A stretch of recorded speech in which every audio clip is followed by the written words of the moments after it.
Hi, இன்னைக்கு உங்கள் மகா கிச்சனில் நம்ம என்ன பார்க்க போகிறோம்னா காலிஃப்ளவர் 65 எப்படி பண்ணலாம்னு பார்க்கலாமா. அதுக்கு ஒரு பாத்திரத்தில் நல்லா தண்ணி கொதிச்ச உடனே தேவையான அளவுக்கு உப்பையும் மஞ்சப்பொடியும் போட்டுட்டு க்ளீன் பண்ண காலிஃப்ளவர் அதில் போட்டுட்டு ஒரு கொதி வந்தோடனே அப்படியே வடிகட்டிடணுங்க. அந்த வடிகட்டின காலிஃப்ளவரில் வந்துட்டு 1.5 ஸ்பூன் இஞ்சி பூண்டு பேஸ்ட்டும் 1.5 ஸ்பூன் கரம் மசாலாவும் போட்டிருக்கேன். உங்களுக்கு காரத்துக்கு ஏற்ற மாதிரி கூடவோ குறையவோ நீங்கள் போட்டுக்கோங்க. அப்புறம் பார்த்தீங்கன்னா நான் 1.5 ஸ்பூன் கார்ன்ஃப்ளவர் மாவும் 1.5 ஸ்பூன் அரிசி மாவும் போட்டிருக்கேன். அப்புறம் லைட்டாக மஞ்சப்பொடி, வத்தப்பொடி, காயப்பொடி இதெல்லாம் ஆட் பண்ணிவிட்டு அப்புறம் 2 டேபிள் ஸ்பூன் கடலை மாவு ஆட் பண்ணியிருக்கேன். இது ஆப்ஷனல் தான், உங்களுக்கு வேணும்னா போட்டுக்கோங்க. அப்புறம் எல்லாத்தையும் நல்லா மிக்ஸ் பண்ணி ஒரு 10 நிமிஷம் அப்படியே ரெஸ்ட் விட்டுறணுங்க. இப்போ ஒரு கடாயில் எண்ணெய் ஊற்றி எண்ணெய் நல்லா சூடானவுடனே ஒரு மீடியம் ஃப்ளேமில் வச்சிடணும்.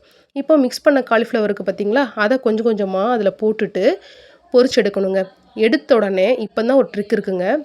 எடுத்துட்டு 2 செகண்டில் மறுபடியும் போட்டுட்டு பொரிச்சு எடுத்திங்கன்னா கொஞ்சம் நேரம் அந்த கிறிஸ்பினஸ் இருக்குங்க. இதே மாதிரி ட்ரை பண்ணி பாருங்கள், சமைச்சு பாருங்கள், ருசிச்சு பாருங்கள். பாய்.